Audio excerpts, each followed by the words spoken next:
Las noticias, protagonistas y tendencias del momento con César Miguel Rondón en Conexión. La voz que cuenta la historia mientras ocurre. Muy buenos días. Son las 9 en punto de la mañana, hora del este, de este martes 20 de febrero del año 2024. Y en este momento, a las 9 en punto de la mañana, usted está sintonizando en Conexión por Éxito 107.1 FM, la emisora del sur de Miami, territorio Éxitos. Usted también nos puede escuchar donde quiera que se encuentre en su teléfono celular, a través de la aplicación Actualidad Media Group. Esta aplicación usted la puede descargar de manera gratuita en su teléfono celular. Y si usted entra en www.exito107.com, además de escucharnos, nos puede ver. Ya yo no sé por cuál cámara es que me están viendo, pero muy buenos días a todos. Aquí recibo el saludo de Cristel Roskiewicz desde Guadalajara, pero no la Guadalajara del estado de Jalisco, sino la Guadalajara en España. Guillermo Useche en Puerto Ordaz, Hugo Boscán en Valencia, España, con 22 grados y agradable sol. Jesús Grajirena en Caricuao, Caracas, María Fernanda Mazzarelli en Buenos Aires. Henry Moreno nos saluda, se me perdió Henry. Juan Bautista González en Caracas, Jocelyn Costa en Midland, Texas, José de Villa en Maracaibo, Aventura Pro Health nos saluda desde Weston, Carlos Cuevas en Pensilvania, Henry Moreno en Atlanta con temperaturas congelantes, dice él.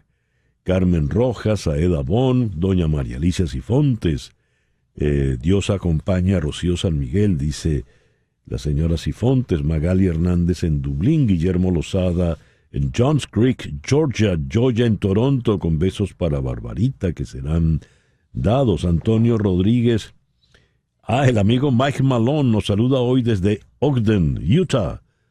Muy bien, gracias a Mike Malone, Antonio Rodríguez, Luis Hurtado en Kendall, María Morales, en fin, gracias a todos por reportar la sintonía de En Conexión. En Conexión es una producción de Floralicia Anzola para Éxito 107.1 FM en Miami. Muy buenos días, Floralicia. Buenos días, César. Aquí estamos reunidos con todo el equipo que trabaja en este programa. Aquí estoy blindada acá atrás, pero no me están viendo ustedes en este momento. Ahora sí te estamos viendo. Laura Gómez por un lado y Laura Rodríguez por el otro. Laura, aprovecha. Laura Rodríguez está en la producción general. Buenos días, Laura. Muy buenos días, feliz martes. Sergio Gómez es el encargado de la producción para la televisión, nuestro director de televisión. Muy buenos días, señor Gómez. Buenos días, señor Rondón. Muchas gracias.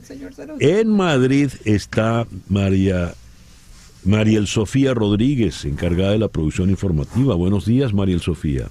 Hola, muy buenos días. Feliz martes para todos. Jesús Carreño en la edición y montaje. Carlos Prato en los controles. Buenos días, Carlos. Buenos días. Y ante el micrófono, quien tiene el gusto de hablarles, César Miguel Rondón.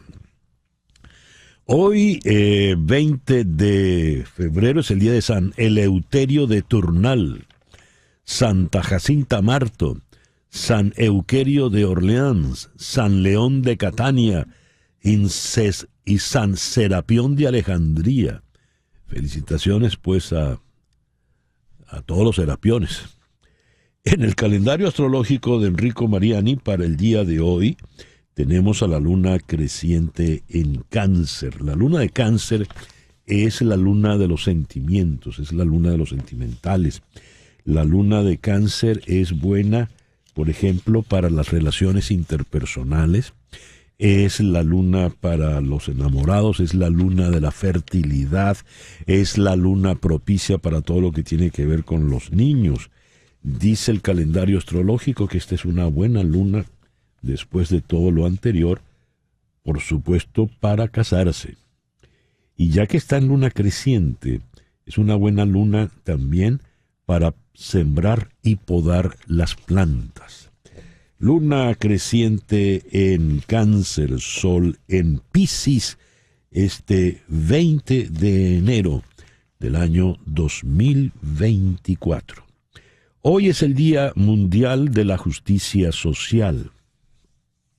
Concienciar a la población, impulsar acciones orientadas a que exista mayor justicia social, erradicar la pobreza y promover el empleo pleno y el trabajo decente, la igualdad entre los sexos, el acceso al bienestar social y la justicia social para todos. Es el Día Internacional del Gato. El origen de esta celebración se la debemos a un gato muy influyente llamado Socks, calcetines, medias. Era el gato del presidente Bill Clinton. Vivió en la Casa Blanca. Es el Día Internacional del Camarógrafo y Fotógrafo. Felicitaciones, señor Gómez, por lo que le toca de este día. Es el Día Mundial de Amar a tu mascota. Puede ser un perro, un gato, un pez, un periquito o una serpiente. Día Internacional de la Pipa. Y en Guatemala es el Día Nacional de la Marimba. El programa de hoy promete.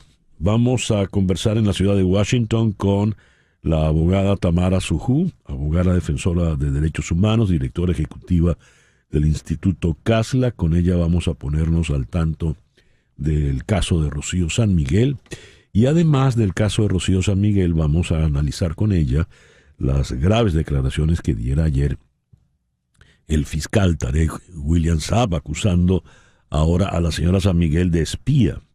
El domingo, una multitud inmensa llenó la Ciudad de México en los alrededores del Zócalo para protestar contra el plan de reformas electorales del presidente López Obrador. ¿Qué representan las recientes jubilaciones de alto perfil dentro del Partido Republicano, concretamente en la Cámara de Representantes? Renuncian poderosos presidentes de comités y estrellas en ascenso del partido. ¿A qué obedece esta especie de estampida? Eso lo vamos a tocar con el analista Frank Rodríguez. El señor Rodríguez es del Partido Republicano. Él aquí en Miami. Vamos a conversar también con el periodista venezolano Eugenio Martínez. Elecciones presidenciales en Venezuela, ¿para cuándo? Septiembre. Ayer Gerardo Blay, a nombre de la plataforma unitaria, decía que se debería respetar la tradición venezolana de hacer siempre elecciones el primer domingo de diciembre. Pues el gobierno, el régimen pretende adelantarlas. En Baltimore vamos a conversar con el doctor Marcio Meléndez. Él trabaja en el telescopio espacial de Baltimore. La NASA ha anunciado que busca candidatos estadounidenses o residentes sanos y motivados entre 30 y 35 años para participar en su próxima simulación de su misión a Marte. ¿Quiere ir usted a Marte? Bueno, puede inscribirse. Y el foro de hoy lo vamos a dedicar a un tema muy interesante. En un país en crisis, en un país en guerra, digamos en un país en una crisis como Venezuela, ¿es posible y sano permitirse algún momento de felicidad en medio de la tragedia? Esto lo vamos a abordar con la psicóloga clínica Alicia Núñez Paredes en Ciudad de México y con el sociólogo, profesor titular en la Universidad Central de Venezuela en Caracas, el doctor Trino Márquez. Ese será nuestro programa de hoy, martes 20 de febrero. Repasando las efemérides de este día, el 20 de febrero de 1524, Carlos V de Alemania, Carlos I de España, el emperador, ordena estudiar la posibilidad de unir el Océano Pacífico con el Océano Atlántico por el Istmo de Panamá. Ya desde temprano siglo XVI se empezó a contemplar esta posibilidad. El 20 de febrero de 1859, Día de la Federación en Venezuela, se toma el cuartel de Coro por el comandante Tirso Salaverría y se desencadena así la Guerra Federal. guerra que duró 5 años. Es el enfrentamiento bélico más largo y costoso en lo social y económico para Venezuela después de su independencia. El país quedó devastado, con ciudades desiertas y casi destruidas. Se estima que murieron unas 200.000 personas, de una población total de aproximadamente 1.800.000 habitantes, más del 11% de la población. El 20 de febrero de 1872 se inaugura el Museo Metropolitano de Arte de Nueva York, y allí está todavía inmenso. El 20 de febrero de 1927 nació el gran Sidney Pollack. Fue el primer afroamericano, porque ahora hay que llamarles así, en ganar un premio de la Academia. Lo logró en 1963.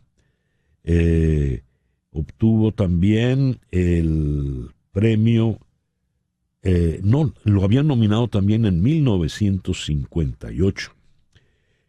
Falleció a los 94 años en el año 2022. El 20 de febrero de 1949 nació Ivana Trump, modelo, esquiadora, celebridad, escritora. Era de origen checoslovaco y fue esposa de Donald Trump, una de las tantas. Y falleció también en el año 2022 de una caída a los 73 años.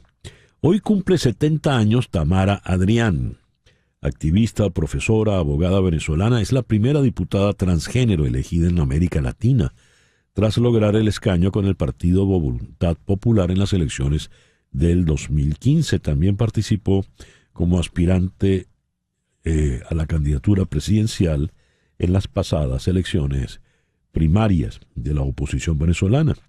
El 20 de febrero de 1979 se constituye la Fundación del Estado para el Sistema Nacional de Orquestas Juveniles e Infantiles de Venezuela, hoy conocida como Fundación Musical Simón Bolívar. El 20 de febrero falleció Sofía Inver, gran periodista, cultora de las artes plásticas. Fue la fundadora del Museo de Arte Contemporáneo de Caracas, que en una temporada llevó incluso su nombre. Falleció a los 92 años. Y el año pasado, el 20 de febrero, en Düsseldorf, Alemania, se confirma el tercer caso de un paciente curado del VIH-Sida después de haber sido sometido a un trasplante de células madre, siendo muy significativo para la comunidad médica y científica, ya que esto abrió nuevas posibilidades para la lucha contra esta enfermedad. Cuando vamos a las efemérides musicales, el 20 de febrero de 1724, en Londres, se estrenó la ópera Julio César en Egipto, de Georg Friedrich Händel. Y el 20 de febrero de 1816 se estrenó la ópera cómica de Gioachino Rossini, El Barbero de Sevilla. Y el 20 de febrero de 1917 nació el maestro Juan Vicente Torrealba. El concierto en la llanura de Juan Vicente Torrealba con el maestro Torrealba al arpa. El editorial con César Miguel Rondón.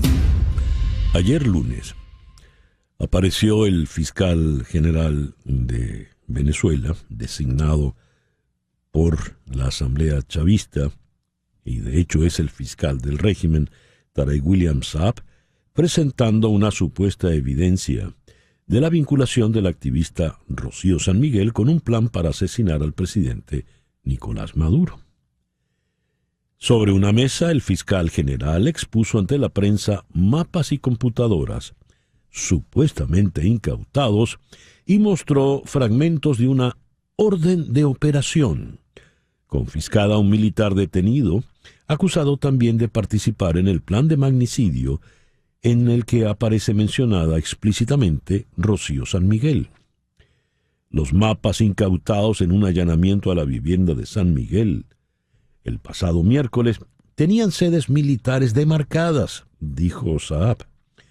Uno de los abogados de la defensa, Joel García, informó ese mismo día el miércoles 12, que esos mapas eran usados por la doctora San Miguel cuando daba clases en institutos militares y que databan de finales de la década de los años 90. Saab acusó al activista de recibir pagos de una transnacional petrolera, que no mencionó, y de actuar como agente de embajadas extranjeras. Es decir, Saab acusó ayer a Rocío San Miguel de ser espía al servicio de potencias extranjeras. El mismo abogado Joel García llama la atención sobre un hecho relevante. Dijo, la manga de cargos por los que se señala y se acusa a Rocío San Miguel, no figura el cargo de espía. Ella no está acusada de ser espía. Entonces, ¿cómo es que ayer ese es el señalamiento que le hace Saab? Además de esto, continúan violaciones importantes al debido proceso. El caso ha estado lleno de irregularidades y a medida que pasan los días, crece la figura de Rocío San Miguel como lo que ha sido a lo largo de toda su vida pública. Un abogado, defensora de derechos humanos. Por su conocimiento del mundo militar, daba clases en institutos militares. Ella funda la ONG Control Ciudadano. Control Ciudadano es una ONG cuyo principal objetivo es el ojo civil, el ojo ciudadano sobre el mundo militar. Y esta organización ha tenido una actividad muy, muy importante, habida cuenta que ya tenemos 25 años de gobierno militar en Venezuela. Aunque Nicolás Maduro sea civil, pues él no ha hecho más que prolongar el estilo militar que dejó Hugo Chávez, con el agravante terrible de haber hecho de la represión y la tortura su método sistemático de gobierno. La tortura en Venezuela, como lo han dicho todos los organismos internacionales que han abordado el tema, pues es sistemática, es parte de la manera de gobernar.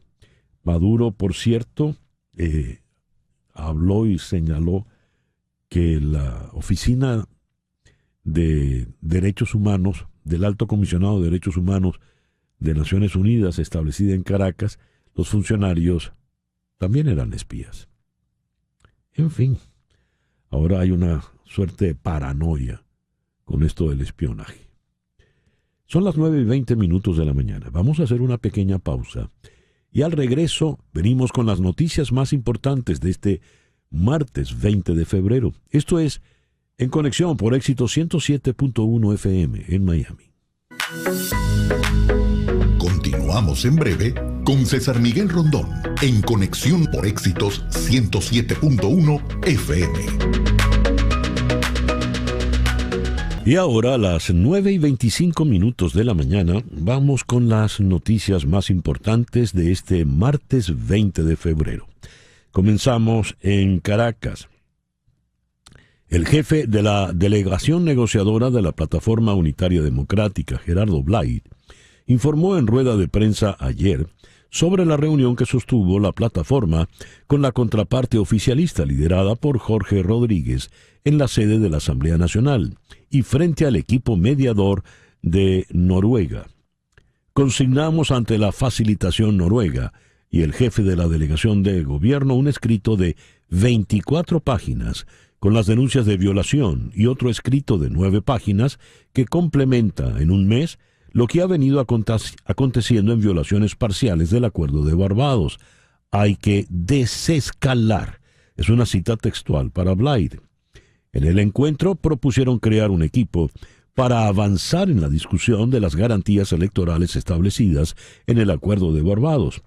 Blay detalló que la representación negociadora de la plataforma unitaria habló de manera informal de regresar a la tradición venezolana de celebrar elecciones presidenciales en diciembre. El canciller de Rusia, Sergei Lavrov, fustigó ayer en La Habana la hegemonía y el dominio que Estados Unidos y otras naciones de Occidente tratan de imponer en el orden internacional. Esto al iniciar una gira por América Latina que incluye también a Venezuela y Brasil. Dijo Lavrov, Cuba conoce de primera mano lo que es una presión ilegal, un embargo total que Estados Unidos defiende en solitario como un curso de acción legítimo. Fin de la cita. De acuerdo con su discurso publicado en ruso en la página web de la Cancillería en Moscú, atacó duramente a Washington. Regresando a Venezuela, Nicolás Maduro dijo ayer que la oficina del Alto Comisionado de los Derechos Humanos de la Organización de Naciones Unidas, en Caracas, cuyas actividades fueron suspendidas el pasado jueves por orden del Ejecutivo, se dedicaba al espionaje y la conspiración. Dijo Maduro, esa oficina se desvió, se transformó en una oficina de espionaje interno, de conspiración interna, en el bufete de abogados de terroristas, conspiradores, golpistas y magnicidas de Venezuela. Cita textual. Maduro aseguró que su gobierno reportó a Naciones Unidas en al menos 10 ocasiones estas supuestas irregularidades, entre las que mencionó que los funcionarios de la Oficina de Naciones Unidas se la pasaban ellos buscando expedientes y aplicando el colonialismo judicial. No explicó el señor Maduro qué entiende él por colonialismo judicial. En El Salvador, el Tribunal Supremo Electoral hizo oficiales algunos resultados. El partido oficialista Nuevas Ideas del presidente Nayib Bukele logró 54 diputados de 60 de la Asamblea Legislativa, lo que le da mayoría en este órgano y seguirá siendo la primera fuerza política del país. El 4 de febrero los salvadoreños votaron para elegir a 60 diputados en lugar de 84. Esto luego de una reducción de parlamentarios en el Congreso propuesta por el presidente Bukele y aprobada por el órgano legislativo, actualmente de mayoría oficialista. En Naciones Unidas, las naciones árabes están sometiendo a votación una resolución que exige un alto al fuego humanitario inmediato en Gaza, sabiendo que será vetado por Estados Unidos, pero con la esperanza de mostrar un amplio apoyo mundial para poner fin a la guerra entre Israel y Hamás. El Consejo de Seguridad de Naciones Unidas programó la votación de la resolución para hoy a las 10 de la mañana, hora del este. Por su parte, Estados Unidos está proponiendo una resolución en el Consejo de Seguridad advirtiendo a Israel contra un ataque a Rafah, en el sur de Gaza, pidiendo un alto al fuego temporal. Israel dio a Hamás hasta el Ramadán, que comienza el 10 de marzo, para devolver a los rehenes retenidos en Gaza, o de lo contrario, montarán la oficina terrestre en Rafah.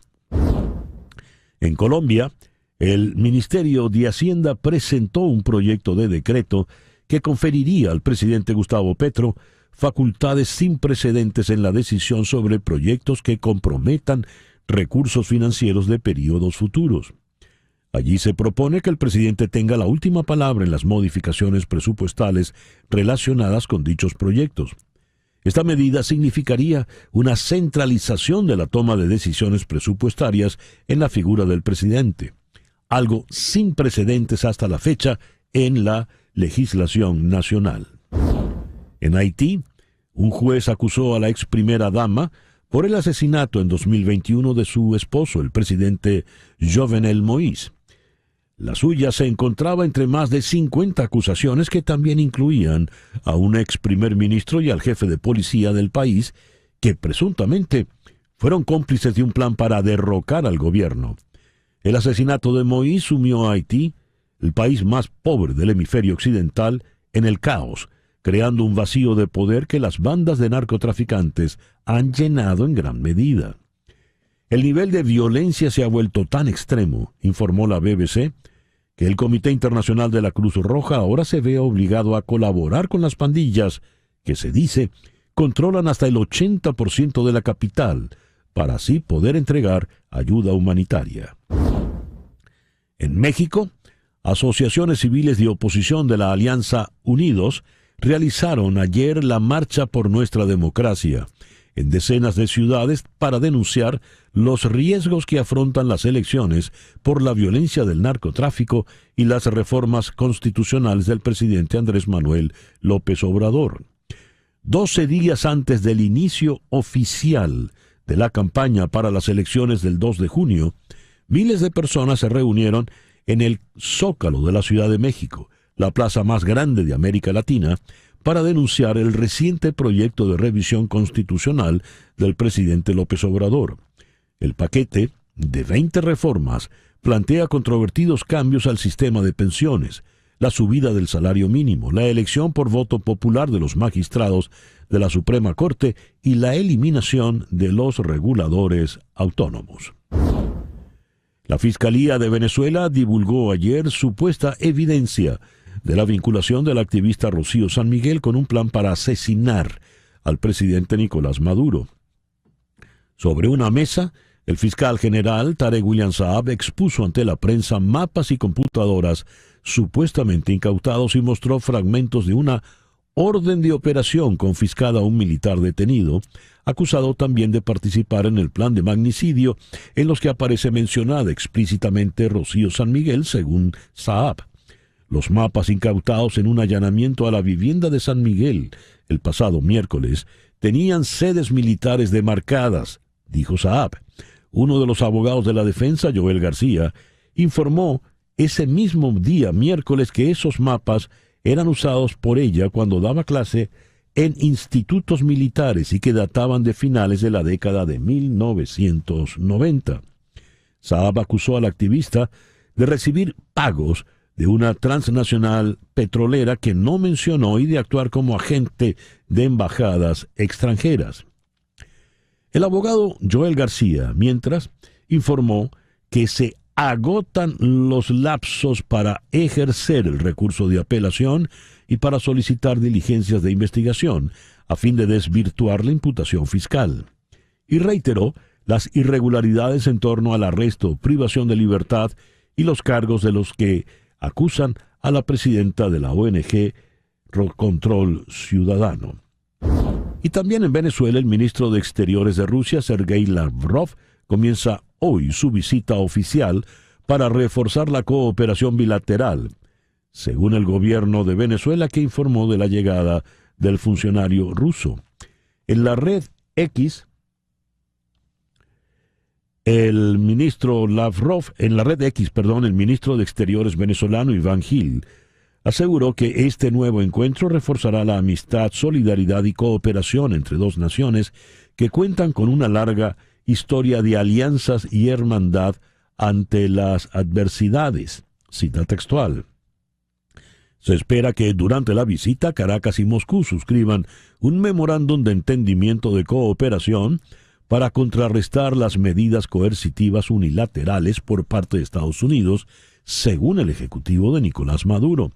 Además, el ejecutivo chavista prevé develar un busto del poeta ruso Alexander Pushkin en un parque caraqueño. Según el Kremlin, Lavrov se reunirá también con la vicepresidenta Delcy Rodríguez, con quien ya se ha reunido en varias oportunidades. Vamos a ocuparnos del caso de Rocío San Miguel. Vamos hasta la ciudad de Washington, donde allí se encuentra la abogada, defensora de derechos humanos y directora ejecutiva del Instituto Khasla, Tamara Suju. Tamara, muy buenos días. Muchísimas gracias por acompañarnos en esta mañana. Tienes que activar el audio, Tamara. A ver. Buenos días, César Miguel. Encantada de estar con ustedes. Gracias. Tamara, en primer lugar, ¿qué opinión te merecen los señalamientos del fiscal Tarek William Saab ayer? Ahora, Rocío San Miguel es también espía al servicio de potencias extranjeras. Sí, mira, yo lo que digo es que ellos aplican lo que ellos son o lo que ellos tienen, por ejemplo, porque acuérdate que tenemos todo un sistema de espionaje en Venezuela instalado por los cubanos, ¿no? y ellos, lo que son ellos, ¿verdad? Nos los aplican a nosotros, ¿no? Decir que Rocío San Miguel es una espía y que su ONG se dedicaba al espionaje en el campo militar es una cosa, una barbaridad. Y se nota que no tiene ni siquiera, es más, él llegó con el guión escrito, ¿no? No sé si viste que presentó todo un guión, Sí. que me imagino que lo ayudaron a redactarlo allá en La Habana, cuando estuvo con la fiscal y con Díaz-Canel y con todos ellos, 2 días antes, ¿no? 3 días antes.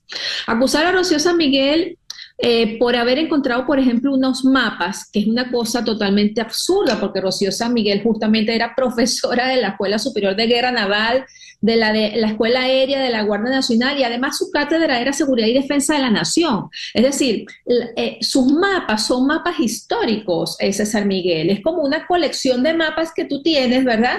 Porque precisamente esa es tu área, y es una de las cosas que en el allanamiento le incautan, al igual que la laptop de la hija, porque que yo sepa, eso fue lo que se denunció, que se llevaron la laptop de la hija y los mapas, y porque no consiguieron más nada, y él aparece ahí con una serie de computadoras y una serie de cosas que no sabemos dónde las sacó, ¿no?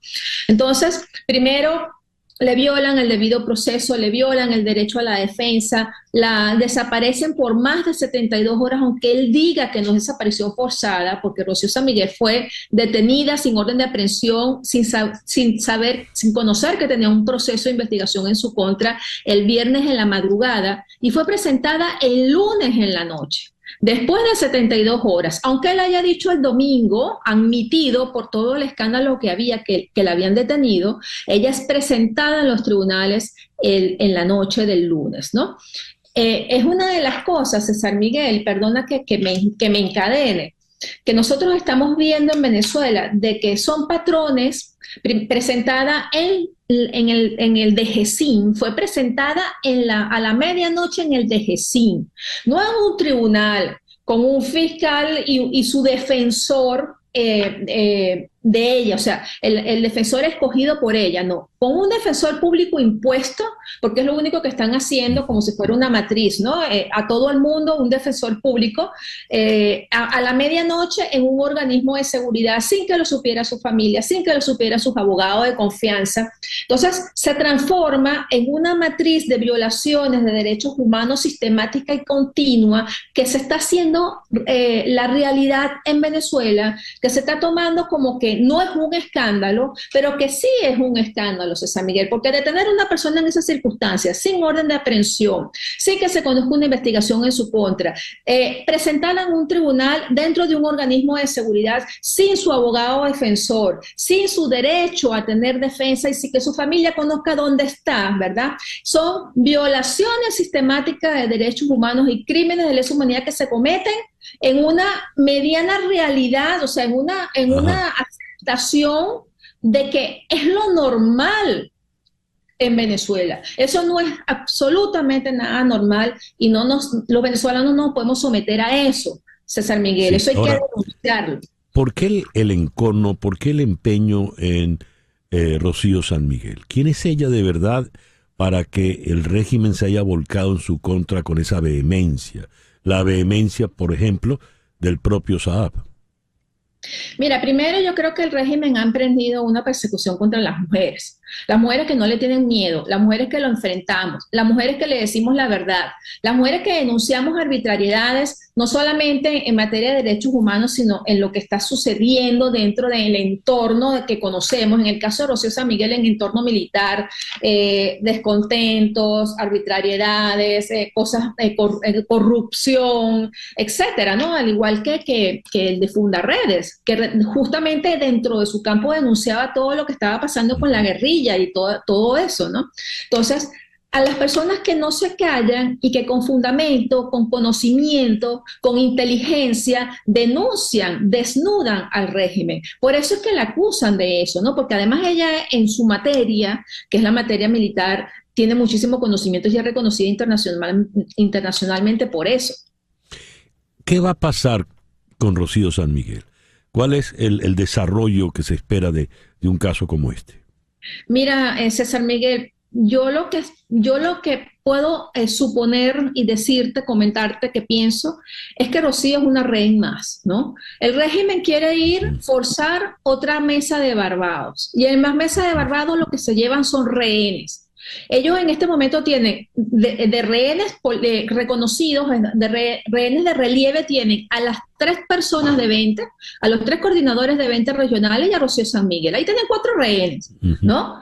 Entonces, esos 4 rehenes, ¿verdad?, van a ser llevados seguramente a una mesa de negociación para decirles, bueno, mira, aquí tenemos estas 4 personas que ustedes están chillando, que son reconocidos, los liberamos, ¿no?, de alguna manera, pero acuérdate que las liberaciones no son liberaciones, César Miguel, porque el 75% de los liberados en la última ocasión, que fueron 20, todos están en juicios, tienen prohibición de salida del país y su proceso continúa. Es decir, no son liberaciones verdaderas, ¿no? Entonces, en el caso de Rocío, yo lo veo difícil porque además de eso es muy emblemático. Entonces, es una pieza de negociación en todo este arbitraje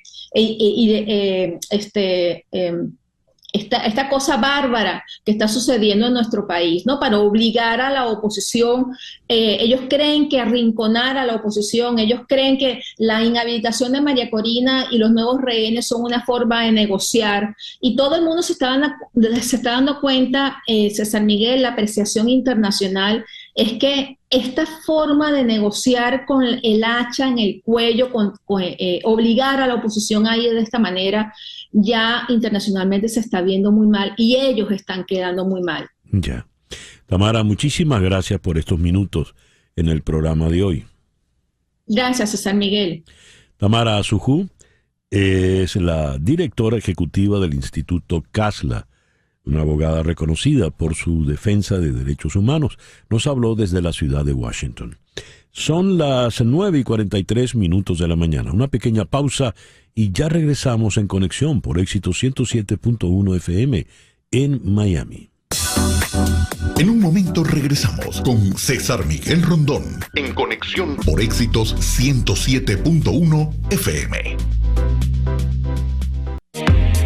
César Miguel Rondón está en Conexión por Éxitos 107.1 FM.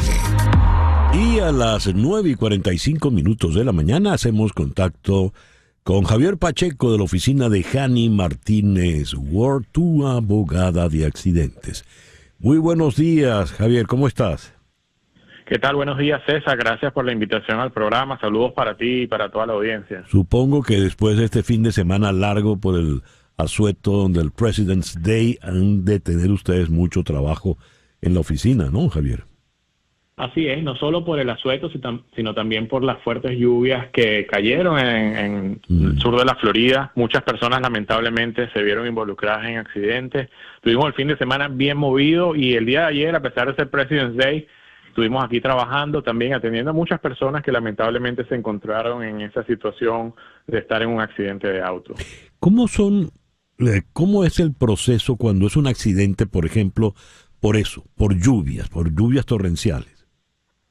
Independientemente de si haya lluvia o no, nosotros lo que hacemos son reclamos por lesiones y el reclamo se lo hacemos a la compañía de seguro de la persona culpable. Es decir, primer requisito para calificar, para poder obtener representación legal y hacer un reclamo por lesiones, es que la persona haya sido la víctima del accidente. Ya. Ese es el primer requisito. Después de ahí, adelante, sí. Después de ahí, nosotros lo que hacemos es abrir el reclamo en contra de la compañía de seguro de esa persona que fue culpable, y el reclamo incluye 3 puntos importantes. Lo primero, la reparación del carro, es decir, si la persona sufrió daño a su vehículo, bien sea pérdida total o bien sea el carro es reparable, nosotros asistimos a nuestros clientes en ese aspecto. Si la persona tuvo lesiones producto del accidente, lo ayudamos a conseguir el tratamiento médico, los doctores y los especialistas necesarios para que la persona se pueda chequear cualquier dolor, cualquier molestia o cualquier lesión que tenga del accidente. Y en tercer lugar, reclamar compensación económica. La compensación económica es algo que está en la ley. Cualquier persona que sea víctima de un accidente tiene derecho a reclamar compensación económica si sufrió lesiones, y eso es lo que hacemos en nuestras oficinas. Tengo aquí, Javier, el testimonio del señor Rigoberto Chávez. Mi nombre es Rigoberto Chávez. Cuando yo reaccioné al accidente fue muy tarde y golpeé el camión. La primera llamada fue bien nice. Sentía dolor en la espalda baja. Hice la llamada y enseguida me pusieron en contacto con una clínica donde me ayudaron con el dolor. Estuvo bastante bien aceptado a lo que estábamos esperando. Ese dinero va a ayudar a abrir muchas puertas. Si tiene algún tipo de accidente o algún tipo de choque, llama a los abogados de Hanny Martínez Ward. Ellos te van a ayudar. ¿Recuerdas el caso del señor Chávez, Javier? Sí. Bien, me recuerdo bastante porque, bueno, primero que nada aclararle a todos los que nos escuchan, estos testimonios son testimonios reales, clientes reales que quedan satisfechos con el servicio que le prestamos y también con los resultados. En el caso de Rigoberto, la compensación fue de $75,000, $75,000 que pudimos recuperar para él después de haber sido víctima de un accidente, pero no solo eso, él también se pudo recuperar de las lesiones que sufrió producto del accidente. Él tuvo que hacerse un pequeño procedimiento por una lesión que tenía y lo más importante, como yo le digo a todos nuestros clientes, es la salud.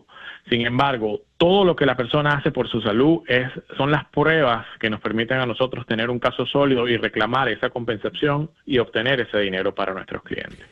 El teléfono que usted tiene que tener en la memoria de su celular es el de la oficina de Hanny Martínez Ward, tu abogada de accidentes. Y el teléfono es este, 855-DOLOR-55. 855-DOLOR-55, que equivale a 855-365-6755. Recuerde, 855-DOLOR-55. Ayer, President's Day, ustedes estuvieron trabajando porque ustedes trabajan 24/7, ¿no es así, Javier?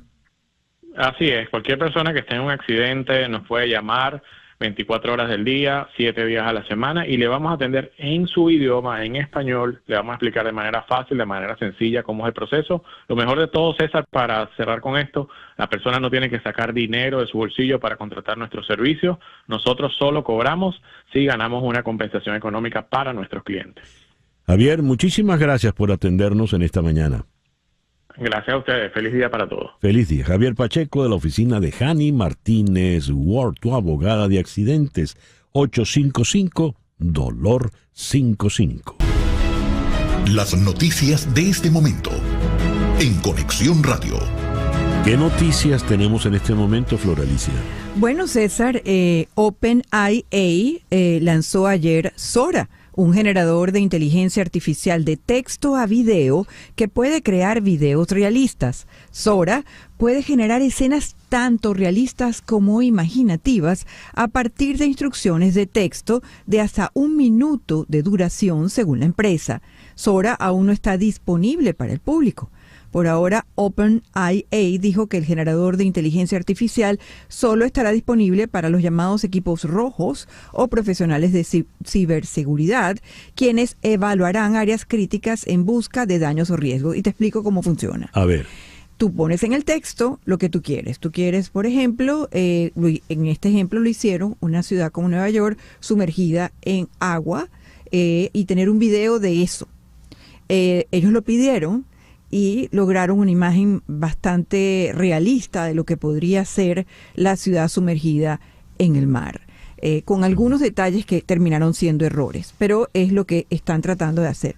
Lo que pasa es que hay una enorme preocupación, César, de cómo se pueden utilizar estos fake videos, esos videos con imágenes que realmente no ocurren en plena campaña electoral, y cómo esta elaboración inclusive de videos de hasta 1 minuto de duración puede con el tiempo y la tecnología lograrse inclusive sustituir el trabajo de estudios de cine.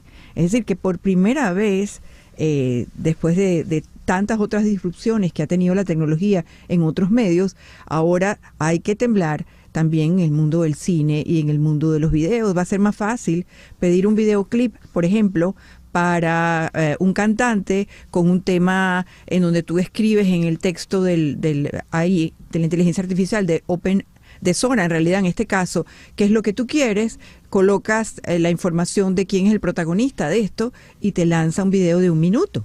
Eso es increíble, no necesitas realizador. En el contexto de la campaña electoral puede ser muy grave porque se puede inventar cualquier tragedia en cualquier parte y se va a ver. me vino a la memoria de inmediato lo que ocurrió con Orson Welles cuando en la radio adaptó La Guerra de los Mundos de H.G. Wells, y la población de New Jersey, buena parte de la zona cercana al estado de Nueva York, en New Jersey, pues salió despavorida a la calle porque, oyendo la radio, dijeron, nos están invadiendo los marcianos. Ahora, imagínate, César, si eso hubiese sido un video de 1 minuto donde pudiéramos ver a estos supuestos marcianos bajando de una nave espacial en la Tierra, hubiese sido un pánico generalizado, mucho mayor. Claro. Gracias, Floraliza. Son las 9:54 de la mañana. Vamos ahora a Ciudad de México, donde está la periodista Verónica Méndez. Verónica, muy buenos días. Muchísimas gracias por acompañarnos.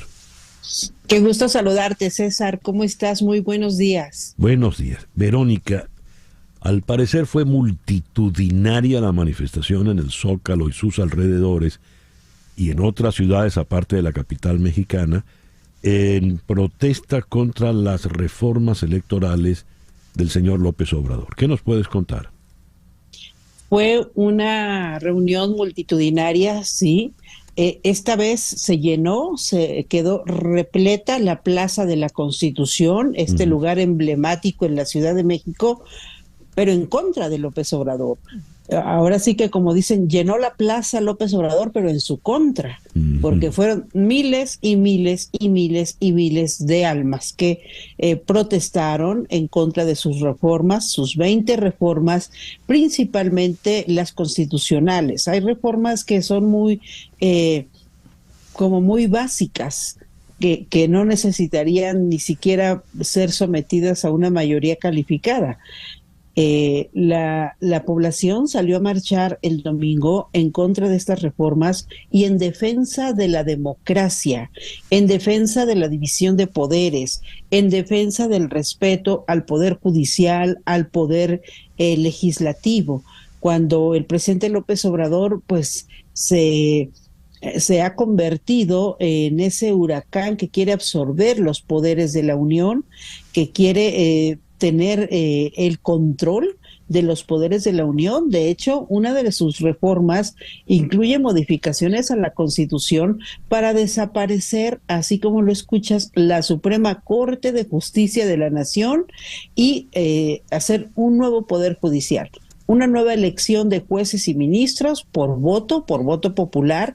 Y esto es de lo más delicado que puede haber, porque solamente en países como Bolivia es donde se elige a los ministros de la Corte por voto popular.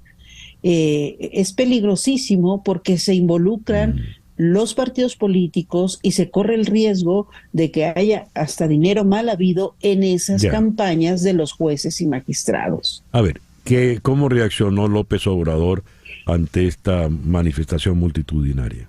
Bueno, pues acusó de conservadores a los manifestantes, de estar en su contra, de ser los promotores de fraudes electorales. Dijo que esta gente que salió a manifestar en sexenios pasados apoyaba las trampas y los fraudes electorales. Y uno se queda sorprendido porque dices, esta gente son ciudadanos de pie, porque de verdad, César, de verdad fue un caminar y un andar y una manifestación de la ciudadanía. Ahí no había ni el dirigente del partido político, ni el alcalde, ni nada, eran ciudadanos. ¿Quién convocó la manifestación, Verónica? Varias organizaciones de la sociedad civil, organizaciones sin partido, sin pertenecer a un partido político, varias organizaciones sociales. El orador principal fue Lorenzo Córdoba, quien hoy es un académico. El año pasado fue el titular del Instituto Nacional Electoral, pero actualmente no hace política, no se dedica a ningún partido, no suma para ninguna de las aspirantes a la presidencia de la República. Él es un académico independiente, por así decirlo, a estas alturas de de la situación en México. Él fue el orador donde dijo que López Obrador quiere destruir la escalera que a él le dio el triunfo, la escalera de la democracia, ya que está arriba, ahora la quiere derrumbar para que nadie más suba por esa escalera. Y la señora Claudia Sheinbaum, ¿qué dijo sobre la manifestación y lo que se dijo en esa manifestación? En esta manifestación se dijo que no se le va a dar un cheque en blanco a las autoridades electorales, que la ciudadanía va a salir a votar por sus convicciones y no porque estén siendo acarreados o llevados por algún partido político. En esta manifestación que estuvo repleta. Fíjate, las autoridades oficiales dijeron, no, son 90,000. O sea, para que hayan dicho que eran 90,000, es porque superaban los 500,000, más. Dios, sí. Las autoridades oficiales, el jefe de gobierno, que es del partido de López Obrador, dijo que eran 90,000. Entonces, los organizadores dicen que por lo menos fueron 700,000, rascándole casi a los 800,000, casi pues pegándose ya a otras cifras millonarias, Dios, ¿no? De cientos de miles. Claudia Sheinbaum pues también dijo que era una marcha de fifís, de conservadores, de gente que está en contra del presidente López Obrador. Xóchitl Gálvez, ella no se manifestó, ella dijo, yo no voy a participar en la manifestación, es una manifestación ciudadana, me da gusto que la gente salga, que la gente proteste, que la gente se exprese. Y pues básicamente son parte de las expresiones que se dieron a raíz de la manifestación. Te voy a decir una cosa en 30 segundos de lo que hoy es una pena en nuestro país. México está de luto. Ayer se supo de la muerte de Carlos Ursúa. ¿Quién es Carlos Ursúa? Fue el primer secretario de Hacienda de Andrés Manuel López Obrador, un hombre que estuvo muy cercano a López Obrador y que apenas a los 6 meses de haber llegado a la presidencia de la República como secretario de Hacienda, le renunció a López Obrador. Le renunció con una carta muy poderosa, muy fuerte, reclamando que su gobierno estaba lleno de tráfico de influencias, de contratos mal habidos, que él no aceptaba que se pusieran cargos importantes a personas ineptas, sin experiencia, sin conocimiento. Y López Obrador a esa carta dijo, bueno, es que a mí me interesa la gente que tiene lealtad, no tanto conocimiento. Entonces todo el mundo decía, no importa que sean unos mediocres, ignorantes e ineptos, lo que importa es que le sean leales a López Obrador. Así es como Carlos Ursúa le renunció a López Obrador. Ayer se da a conocer de la muerte de este académico. Un accidente en su casa, tuvo un infarto, cayó de la escalera y murió.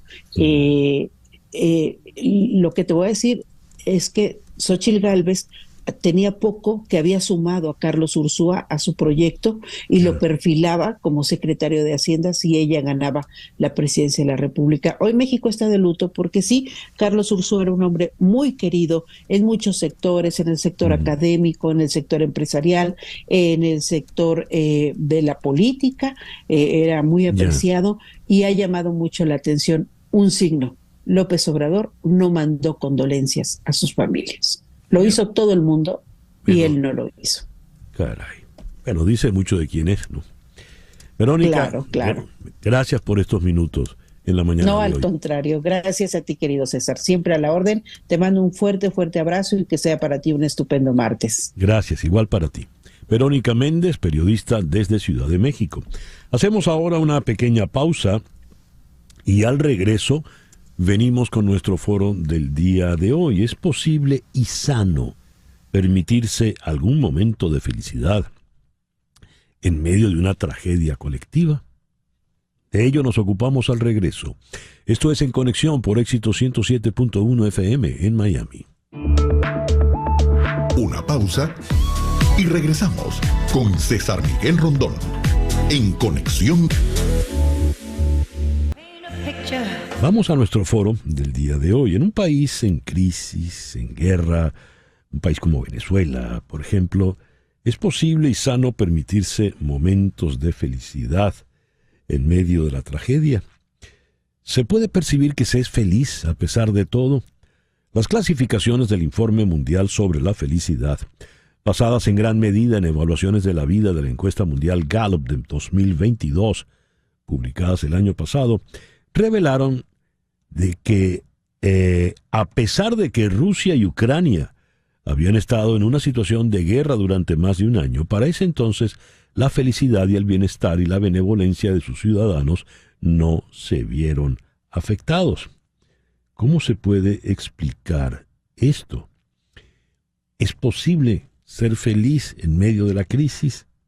¿Tiene uno derecho a esa pausa, a ese momento de felicidad? Ese es nuestro tema para el día de hoy. En Ciudad de México está la psicóloga clínica Alicia Núñez Paredes. Alicia, muy buenos días. Muchísimas gracias por acompañarnos. Muy buenos días. Gracias a ti por la invitación. Siempre es un honor acompañarte en estos foros. Gracias. Y en la ciudad de Caracas está el doctor Trino Márquez, sociólogo, profesor titular en la Universidad Central de Venezuela. Trino, muy buenos días. Muchísimas gracias por acompañarnos. Es un placer estar contigo, César Miguel, y compartir este espacio con Alicia y con tus oyentes, desde luego. Muchas gracias. A ver, ¿qué entendemos por felicidad como ciudadano? Porque esto se refiere a la felicidad en el colectivo, ¿verdad? Por eso hablamos de la crisis, del país en crisis, del país en guerra, el país sumido en una tragedia. ¿Cómo se puede ser feliz en un contexto como eso? ¿Qué es la felicidad en esa especie de colectivo? Comencemos con Alicia Núñez. Yo creo que en la medida en que nuestra situación de vida a veces es hasta más riesgosa, más difícil, en esa medida también tenemos que dar más espacio a la diversión, al disfrute, al compartir, o incluso si estamos solos, porque a mí me ha tocado atender a muchas señoras mayores en Caracas, y están solas porque sus familiares se han ido a otros países, y que ellas vayan y se tomen un cafecito en un centro comercial y paseen un rato, o vayan a un parque. Eso es vital, importantísimo, porque es lo que sostiene nuestra vitalidad, es lo que sostiene el deseo de vivir, de dar, de amar. Es muy importante. Y lo digo, claro, tanto para quienes viven en Venezuela, que bueno, como sabes eso, tengo mis pacientes también en Venezuela, como para quienes vivimos lejos, porque hay mucha gente que ha emigrado y que es tanto el esfuerzo que hace para sostener a su familia, a sus hijos, que muchas veces no se da la oportunidad, aunque sea de ir a mirar el atardecer en la playa en Florida. Y qué importante es darse esos espacios. No todo tiene que ser pago. A veces los pequeños placeres son gratuitos. Ya. Leo esto que escribió John Helliwell en un comunicado de prensa. El señor Helliwell es uno de los autores del Informe Mundial sobre la Felicidad. Escribe él: incluso durante estos años difíciles, se refería básicamente a la pandemia, las emociones positivas han seguido siendo 2 veces más frecuentes que las negativas, y los sentimientos de apoyo social positivo 2 veces más fuertes que los sentimientos de soledad. ¿Cómo se explica en esta encuesta mundial que realizó Gallup, en medio de la guerra, a un año de la guerra, cuando se publicó el informe, Rusia y Ucrania no habían visto afectados sus valores de felicidad, bienestar y benevolencia? ¿Cómo se explica eso? Le pregunto a Trino Márquez.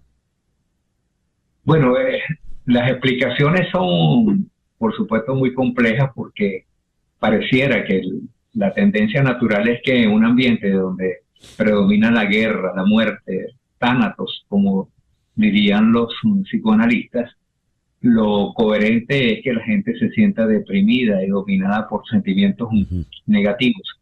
Por cierto, César Miguel, te doy un dato que contradice un poco lo que señala Gallup en ese estudio. Yo trabajo en Consultores 21, soy asesor. Y en Venezuela, desde hace bastantes semestres o trimestres, porque nuestros estudios son trimestrales, predominan sentimientos negativos, predominan sentimientos que tienen que ver con la ira, la depresión, la angustia, la rabia, la decepción. Cuando los comparas con sentimientos positivos, con la esperanza, con la felicidad, con el amor, los sentimientos negativos tienen un peso de 55, 58, 60%. Es decir, son mayoritarios en el país.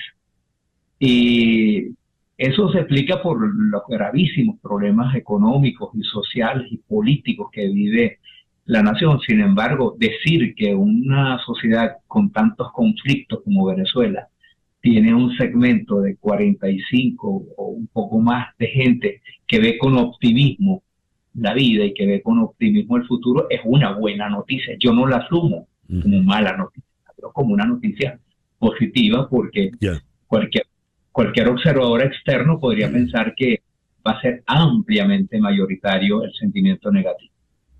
Entonces, eso varía de acuerdo con las sociedades, pero sin duda que es un rasgo muy positivo de las sociedades que sean capaces de enfrentar con optimismo y valentía condiciones tan adversas como las que domina en Ucrania, especialmente en Ucrania, no tanto en Rusia, pero sí en Ucrania. Claro, Ucrania es el país invadido, ¿no? Es el país invadido. Hablando de situaciones de guerra, corría una suerte de leyenda en los tiempos de la cruenta guerra del Líbano, que fue muy larga.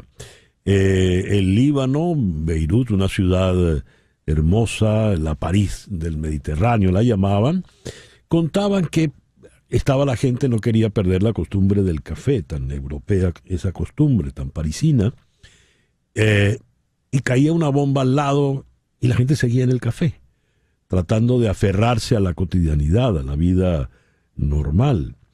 En ese contexto, ¿eso cómo lo definimos, Alicia? ¿Eso es indiferencia, indolencia, o eso es valor, arrojo? ¿Cómo se definiría ese tipo de actitud?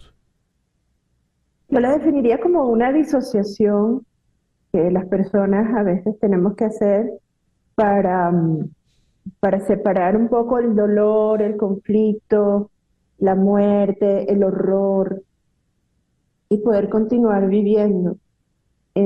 Esto se describe incluso, por ejemplo, en los casos de abuso sexual, que las personas tienen que disociarse dejando como en un segmento de su psique, de su mente, dejando allí como encapsulado una situación dolorosa para poder continuar con el resto de su vida y seguirse desarrollando. Yo recuerdo que no hace mucho en la SOBEP los psicoanalistas habían hecho, los psicoanalistas de Caracas habían hecho un foro que hablaba sobre la indolencia y otro que hablaba sobre la reconciliación, que a mí me dejaron muy marcada esos dos foros, ¿no? Asistí online, estando acá en México. Y el de la indolencia, sí, hablaba mucho de como de dejar que el otro muera, que el otro sufra, el horror. Y es cierto que eso también está presente en nuestra historia reciente, lamentablemente. Y por el otro lado, cuando hablaban de la reconciliación, hablaron de la película esta de la Guerra de los Roses, me imagino que habrás visto, y también Trino seguramente la vio, que es específicamente una guerra entre dos personas que se están separando. La venganza, la retaliación pasa a ser un elemento central. Y me sorprendió muchísimo algo que dijeron los psicoanalistas, porque yo esperaba como un análisis profundo para que la gente pudiera dejar el rencor y el resentimiento, ¿no? Y ellos dijeron que es una decisión consciente. Y yo me quedé luego pensando y dije, es verdad, o sea, nosotros como venezolanos estamos francamente divididos y hay una injusticia muy grande, un autoritarismo muy grande que no nos ha dejado hacer vida normalmente, que nos dividió la historia en dos, pero también es muy importante que por paz mental podamos hacer la decisión de estar en paz con nosotros mismos y por lo menos con nuestros familiares que tengan una ideología diferente a la nuestra, ¿no? Eso es muy importante. Me llamó mucho la atención. Recientemente hubo una presentación de Luis Miguel en Caracas. Las entradas parece que eran carísimas. Al parecer fue un concierto muy mal organizado, pero fue todo el mundo, llenó el estadio. Y en las redes había un debate vehemente. ¿Cómo es posible que en medio de la crisis por la que atraviesa el país vaya usted y gaste tanto por ver a ese señor?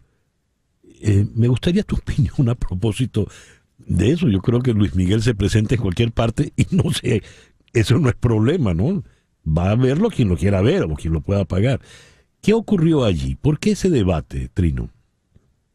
Mira, sí, yo lo seguí, me pareció interesante y me pareció un poco aldeano. Sí, porque la sociedad, una de las cosas importantes que tiene la modernidad y que tiene el desarrollo urbano son las tramas distintas. Son tramas que evolucionan y se tejen de manera diferente. Por supuesto, en un país como Venezuela, donde los sufrimientos son tan grandes y las desigualdades sociales tan marcadas, por supuesto que llama la atención, pero esto forma parte de la complejidad de las sociedades. Y hay que asumirlo de ese modo. Y así opera el mercado. Luis Miguel tuvo un mercado para llenar el poliedro, o no el poliedro, el Monumental, que es como estadio, se llama. Sí. El estadio, que es muy grande, tiene una capacidad como para 40.000 personas, el aforo. Y ahora parece que hay una joven colombiana muy famosa, que es G, o algo parecido, que ya tiene vendidas las entradas para 3 presentaciones. Entonces, te indica que hay un mercado que hay para ese tipo de personas, porque entre los fenómenos que crea la desigualdad social tan profunda que existe en Venezuela es que hay un mercado pequeño, reducido, pero que alcanza de manera suficiente para cubrir esa demanda.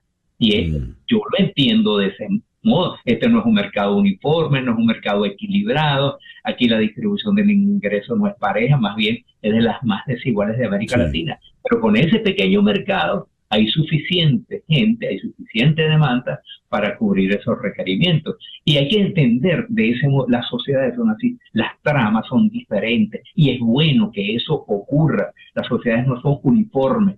Incluso la manera como se viven los sentimientos no es uniforme. El tiempo se nos vino encima y no quisiera cerrar sin plantear este punto. Se lo quiero plantear a Alicia. Alicia, hubo una película que fue muy galardonada de Roberto Benigni, La vida es bella, donde él termina con su hijo en un campo de concentración y decide crearle al hijo la fantasía de que eso es un espacio de diversión, de felicidad, donde todo va a salir bien a la larga. Y a la larga sale bien porque, bueno, termina llegando el famoso tanque y liberan el campo de concentración. Hubo críticas de los sobrevivientes del Holocausto porque eso banalizaba el sufrimiento que allí hubo. Pero fue la manera que encontró este padre de darle felicidad al hijo en medio de un cuadro absolutamente terrible, infernal. Me gustaría tu opinión analítica, tu opinión psicológica de qué fue lo que ocurrió allí, a ver si nos sirve de ejemplo en otros casos como los que vivimos contemporáneamente. Es esa negación a veces adaptativa o esa disociación a veces necesaria. Yo entiendo que un padre a un hijo le puede crear esa fantasía como una forma de proteger su mundo psíquico de un trauma que al final en el Holocausto ha sido un trauma transgeneracional. Sí entiendo que se considere como que se banalizó, pero yo creo que esta película también era una película que era necesario que saliera como una manifestación de cuán importante es sostener el optimismo en los tiempos de crisis. Víctor Frank, que inició la logoterapia, muy conocido, un judío que también vivió en los campos de concentración, él escribió un libro maravilloso que se llama El hombre en búsqueda del sentido. Este psicólogo decidió vivir para escribir un libro, y eso fue lo que permitió que él atravesara los momentos más difíciles en los campos de concentración nazi. Entonces, a veces no es la negación o la disociación, sino es tener un fin o un objetivo en la vida para dar algo a los demás, para dejar un legado en nuestra existencia, sea a nuestros hijos, a las comunidades, a nuestro país. Y eso es muy importante, tener un sentido de nuestra vida. Quiero agradecerles la participación en este foro y especialmente este último comentario, muy, muy interesante. Gracias, Alicia. Gracias. Alicia Núñez Paredes, psicólogo clínico en Ciudad de México. Gracias. Gracias a los dos. Y el doctor Trino Márquez, sociólogo, profesor titular en la UCB en Caracas. Muchísimas gracias, Trino. Hasta luego, un placer, César Miguel. Y Alicia también. Gracias a los dos. Son las 10:23 de la mañana. Una pequeña pausa y ya regresamos en conexión. ¿Qué está ocurriendo con los representantes del Partido Republicano renunciando antes de tiempo a la Cámara? De ello nos ocupamos al regreso. Esto es En Conexión por Éxito 107.1 FM en Miami. En un momento regresamos con César Miguel Rondón en Conexión por Éxitos 107.1 FM. Estamos en Conexión Radio con César Miguel Rondón. Son las 10:25. Canelo Fadul Immigration es una firma de abogadas de inmigración que ofrece servicios de inmigración laboral, familiar y humanitaria. Su equipo de trabajo busca soluciones y la mejor alternativa para establecerse en los Estados Unidos. Para concertar una cita, llame por favor al 305-579-9218. 305-579-9218. Diga que llama de mi parte y la primera consulta será gratis. También puede escribir a inmigraya@canerofadul.com. Canero Fadul Immigration, reputación, confiabilidad y efectividad. ¿Qué representan las recientes jubilaciones de alto perfil dentro del Partido Republicano, entre las que se incluyen poderosos presidentes de comités y estrellas en ascenso del partido?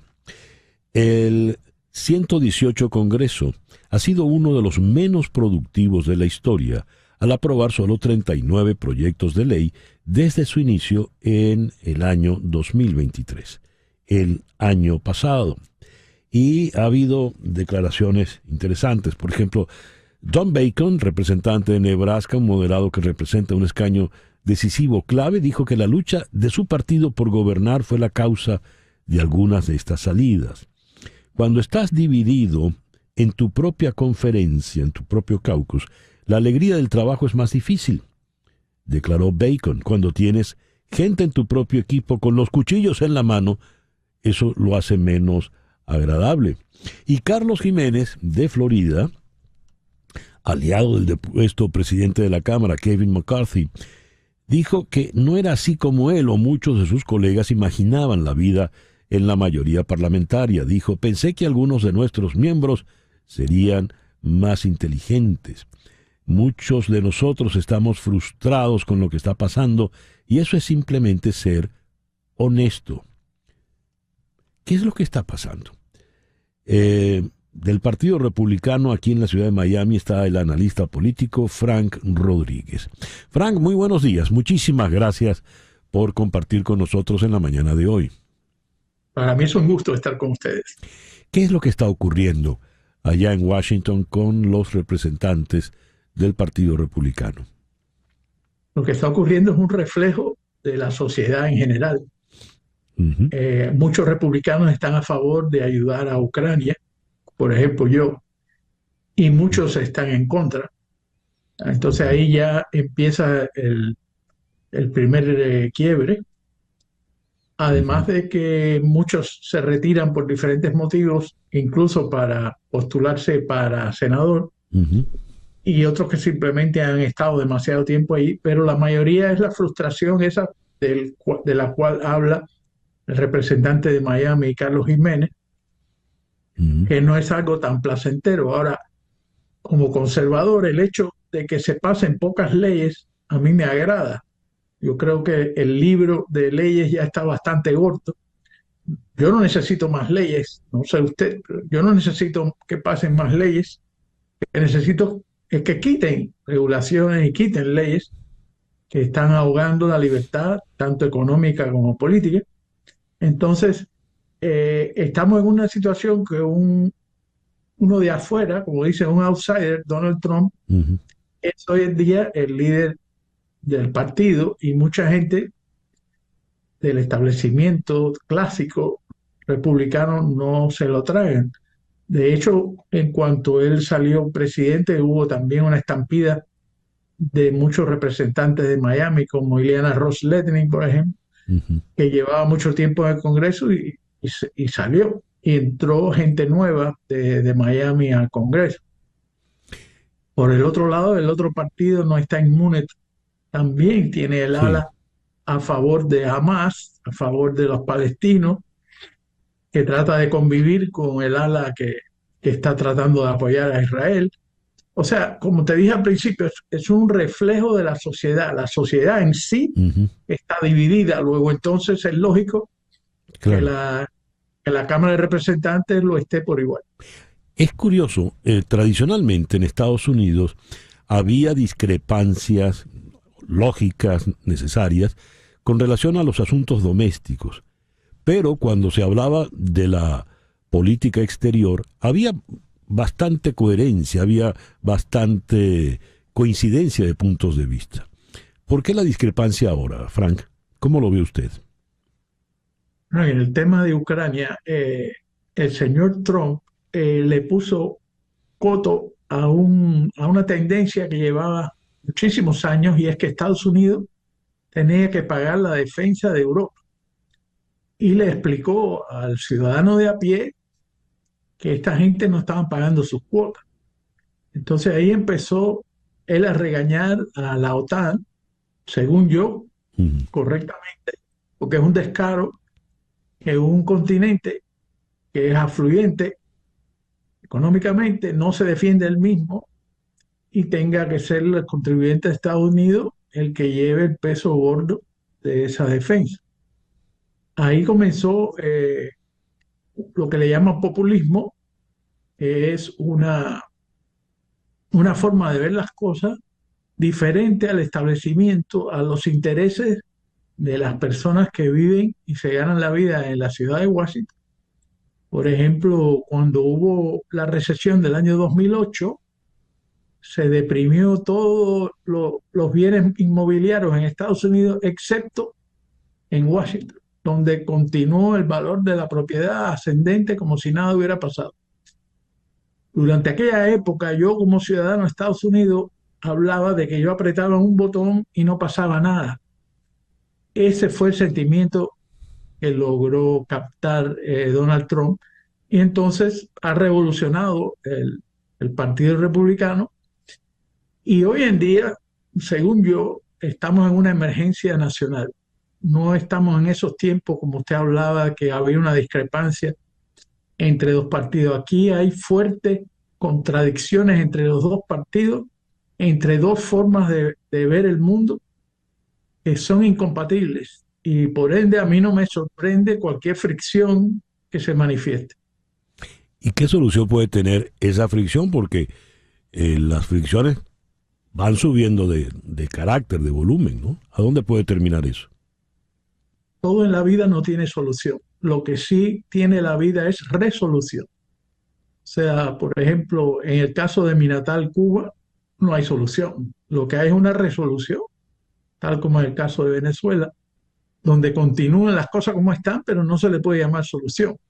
Luego entonces, yo no veo ninguna solución simple y llanamente alguno de los dos partidos ganará, o todas las cámaras, o la Casa Blanca, o parcialmente, y continuará esta fricción por tiempo previsible, porque en las escuelas se están enseñando cosas que son diferentes a lo que se enseñaba antes. Y entonces se está creando los cuervos que nos sacan los ojos.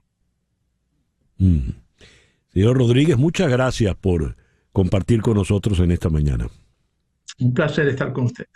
Fran Rodríguez es analista y es miembro del Partido Republicano aquí en la ciudad de Miami. 10:35. Las noticias de este momento en Conexión Radio. ¿Qué noticias tenemos en este momento, Flor Alicia? Bueno, César, una que me encanta, escucha esto. Un número récord de estadounidenses cumplirá 65 años este año. Estamos hablando de 4.1 millones de personas, según informa el Wall Street Journal a partir de un análisis de Jason Fitchner, economista jefe del Centro de Política Bipartidista. El aumento de los baby boomers, que son los nacidos entre 1946 y 1964, continuará hasta el año 2027. Esto es lo que se ha llamado un tsunami plateado por las canas. Las personas de 65 años de hoy están redefiniendo un hito asociado durante mucho tiempo con las fiestas de jubilación y el final de los años productivos, señala el Wall Street Journal. Son más ricos y en muchos más aspectos son más sanos y se espera que vivan otros 20 años más. Así que pues estamos hablando de que tanto tú como yo entramos en ese grupo. Bueno, ojalá más sanos. Yo casi no entro, pues quiero aclarar, casi no entro. Dice aquí, son más ricos y en muchos aspectos más sanos. Bueno, tratamos de ser más sanos. Más ricos ha costado muchísimo. Gracias, Flor Alicia. A ver, el señor Gerardo Blay en su rueda de prensa de ayer pidió regresar a la tradición venezolana de realizar elecciones el primer domingo de diciembre. Y ello porque se están manejando fechas más cercanas para la realización de las elecciones presidenciales en Venezuela. A ver, ¿qué tenemos por delante en este caso? ¿Cuáles son esas eventuales fechas que se rumorean? Si alguien maneja esta materia es el periodista Eugenio Martínez. Eugenio, muy buenos días. Gracias por atendernos en esta mañana. Buenos días, César. Un gusto escucharte. ¿Qué fechas se están manejando? ¿Qué se dice? Bueno, se han propuesto cualquier cantidad de fechas, algunas extremadamente absurdas, como la del 14 de abril, pero en líneas generales, los actores políticos, candidatos presidenciales que han acudido a la convocatoria que ha hecho Jorge Rodríguez a través de la Asamblea Nacional, han propuesto 5 de julio, 21 de julio, 5 de agosto, 1 de septiembre, 8 de septiembre, 12 de octubre y 27 de octubre. Curiosamente, ninguno ha propuesto el mes de diciembre, como era no solamente la tradición electoral venezolana, sino que era lo que establecía la Ley Orgánica del Sufragio y Participación Política en su artículo 152. Lamentablemente esa ley fue derogada en el año 2009 para dar paso a la actual Ley Orgánica de Procesos Electorales. ¿Por qué nadie ha planteado lo que Blay definió como la tradición venezolana del mes de diciembre? Bueno, creo que la mayoría de los planteamientos que se han hecho de fechas para la elección distan mucho de estar de un análisis importante, un análisis desarrollado para garantizar las condiciones y garantías técnicas y políticas que tiene que tener la elección. Creo que el artículo 152 de la derogada Ley Orgánica del Sufragio no solamente hablaba de diciembre como fecha para la elección presidencial, sino que además establecía que la elección tenía que convocarse con al menos 6 meses de diferencia entre la convocatoria y el momento que se hace la elección. Todas las propuestas que se han presentado, lamentablemente, incluyen una convocatoria express de la elección y prácticamente unos 70, 80 días entre que el CNE convoque y que se haga la elección.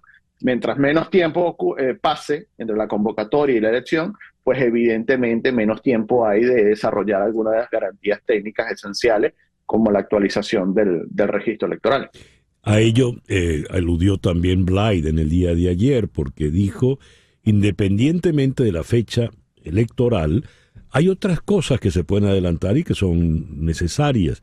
Por ejemplo, la ampliación del registro electoral, la consideración de los millones de venezolanos que están en el exterior y que podrían votar. ¿Por qué tampoco se ha tocado eso que no depende de la fecha electoral, Eugenio? Bueno, creo que hay un problema con la forma en que se está llevando el debate, que todo el mundo se está centrando en la fecha. Nadie se está centrando en la fecha de la elección, nadie se está centrando en la fecha de la convocatoria y mucho menos en lo que se llama las actividades preelectorales o las actividades preconvocatorias. El único lapso que está establecido en la legislación electoral venezolana de 2009 en adelante es el cierre de la actualización del registro electoral. Y el registro electoral tiene que cerrar dentro de los 30 días siguientes a la convocatoria formal de la elección. Es decir, si la elección se convoca el 1 de marzo, hay chance hasta el 1 de abril, en el mejor de los casos, para actualizar el registro electoral. Entonces, lo que se ha hecho, y esto no es ninguna novedad, porque el CNE, Tibisay Lucena lo hacía muchísimo, es un conjunto de actividades que se llama preelectorales. Antes de la convocatoria formal, se adelantan toda una serie de actividades técnicas como la actualización del registro electoral, el sorteo de los miembros de mesa o de las personas que pueden ser seleccionadas como miembros de mesa, se adelantan las invitaciones a los observadores internacionales, en fin, toda una serie de procesos que no requieren que esté la elección formalmente convocada para irse desarrollando. ¿Qué puede terminar ocurriendo, vistas todas estas voces tan discrepantes, oídas estas voces tan discrepantes? El problema es que el Acuerdo de Garantías Políticas y Electorales de Barbados establece que la elección es en el segundo semestre del año 2024. Es decir, si el CNE convocase la elección para julio, estaría respetando el acuerdo. Lamentablemente, una elección que se haga en julio, agosto, septiembre, octubre, ya no hay tiempo, porque no se ha hecho nada en lo que va de 2024, ya no habría tiempo de desarrollar el resto de elementos que están incluidos dentro del Acuerdo de Barbados, que es la actualización del registro y la participación de misiones de observación internacional, entre los puntos más relevantes del acuerdo. Ya. Eugenio, muchísimas gracias por estos minutos en el programa de hoy. Un abrazo, César. Eugenio Martínez, el periodista especializado pues en estos temas electorales. Son las 10:42 de la mañana. Una pequeña pausa y ya regresamos en Conexión por Éxito 107.1 FM en Miami. Continuamos en breve con César Miguel Rondón en Conexión por Éxitos 107.1 FM. Leo lo siguiente. La NASA ha anunciado que busca candidatos estadounidenses o residentes permanentes en el país, sanos y motivados, de entre 30 y 35 años, para participar en su próxima simulación de su misión a Marte. El experimento está previsto para la primavera de 2025 y tiene por objetivo preparar el primer viaje humano a ese planeta. Se trata de la segunda misión Analogía de Exploración de la Salud y el Rendimiento de la Tripulación. Por sus siglas en inglés se le llama CHAPEA o CHAPE. Y allí los 4 seleccionados vivirán durante un año en el Centro Espacial Johnson que la NASA tiene en Houston, según informó en un comunicado la NASA. ¿De qué se trata? Vamos hasta la ciudad de Baltimore, donde está el doctor Marcio Meléndez. El doctor Meléndez es el científico principal de óptica astronómica en el Instituto de Ciencia del Telescopio Espacial en Baltimore. Marcio, muy buenos días. Muchísimas gracias por acompañarnos en el programa de hoy. Hola César, ¿cómo estás? Y muchas gracias por estar aquí contigo otra vez. ¿A qué está convocando la NASA en esta oportunidad? Bueno, estas misiones que vienen ahorita realmente están centradas en lo que sería la tripulación. Ese apoyo a la tripulación en proceso de lo que nosotros pensamos son exploraciones espaciales a largo plazo, ya sea en la Luna o en Marte. Entonces está enfocado un poco a lo que es la tripulación, ¿no? Cómo son las condiciones, qué es lo que ellos van a enfrentar. Por cierto, este llamado es para el segundo grupo de astronautas para esta tripulación.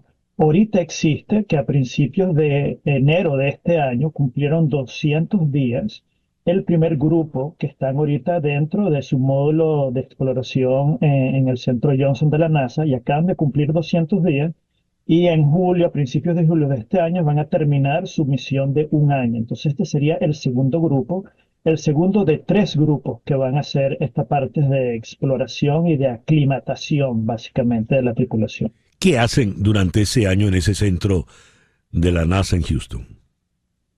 Bueno, son bastantes cosas, ¿no? Se enfocan un poco en lo que primero la nutrición, ¿no?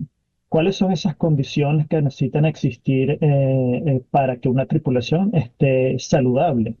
Entonces parte de eso es, ellos tienen comidas preempacadas que van a llevar, pero tú sabes que es muy costoso llevar materiales hacia Marte.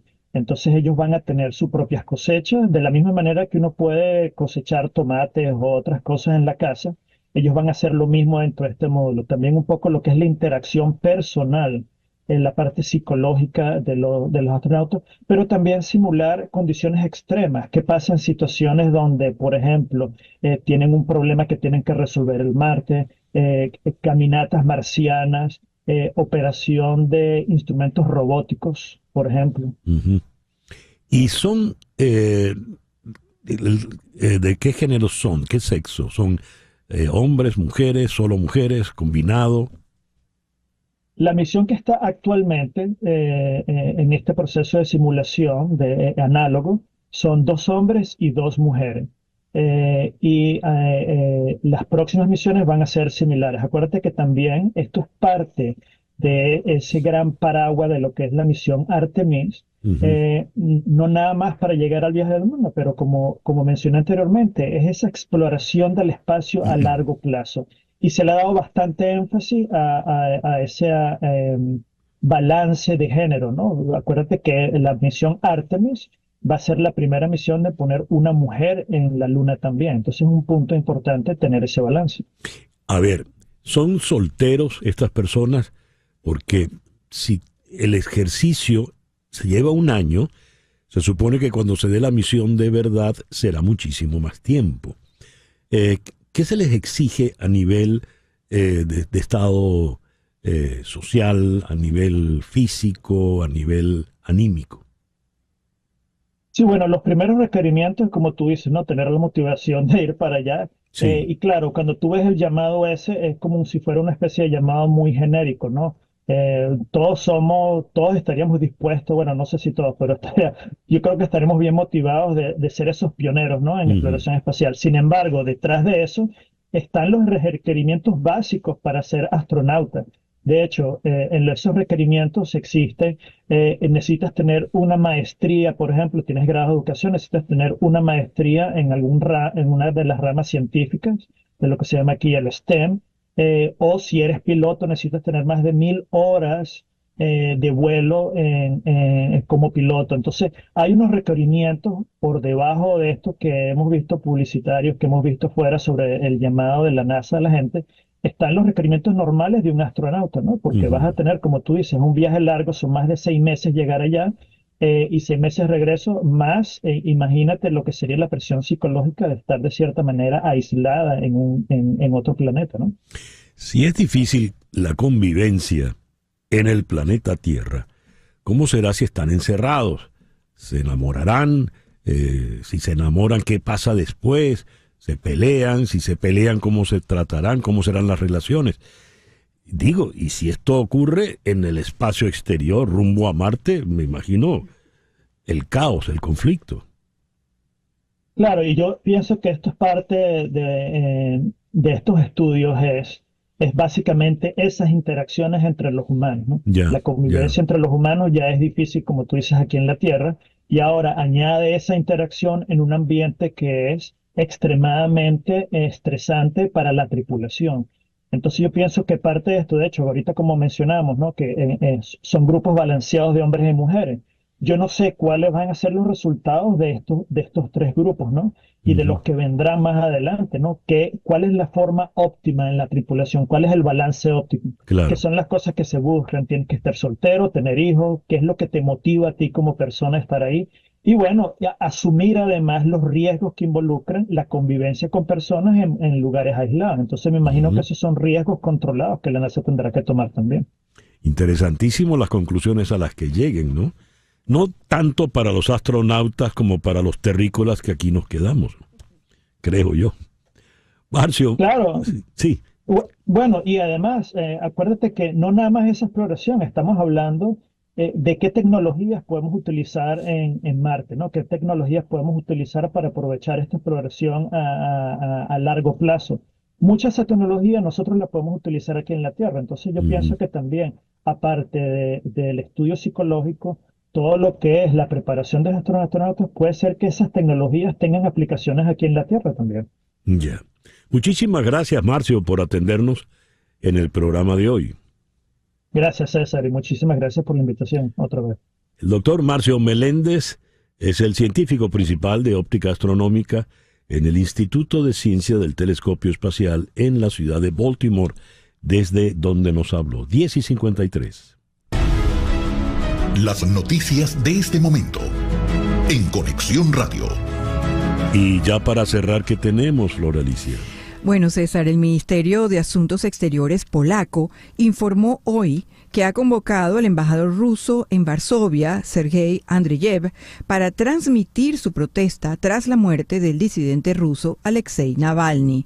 En un comunicado oficial publicado hoy en su página web, el Ministerio polaco pide a las autoridades rusas que asuman la responsabilidad por la muerte de Alexei Navalny y lleven a cabo una investigación completa y transparente para determinar las circunstancias y la causa de su muerte. La nota recuerda que el viernes 16 de febrero, los servicios penitenciarios rusos anunciaron la muerte de Navalny, que se encontraba en una colonia penitenciaria de máxima seguridad por ser uno de los líderes de la oposición y de la sociedad civil rusa. Y también denuncia que fue condenado en un juicio falso a una pena de prisión de 19 años por presunto extremismo, una farsa de juicio, es lo que quisieron decir. Gracias, Flor Alicia. 10:55. Y así nos vamos. Por el día de hoy en Conexión fue una producción de Flor Alicia Anzola para Éxito 107.1 FM, con Laura Rodríguez en la producción general, Mariel Sofía Rodríguez en la producción informativa, Jesús Carreño en edición y montaje, Carlos Prato en los controles y ante el micrófono, quien tuvo el gusto de hablarles, César Miguel Rondón.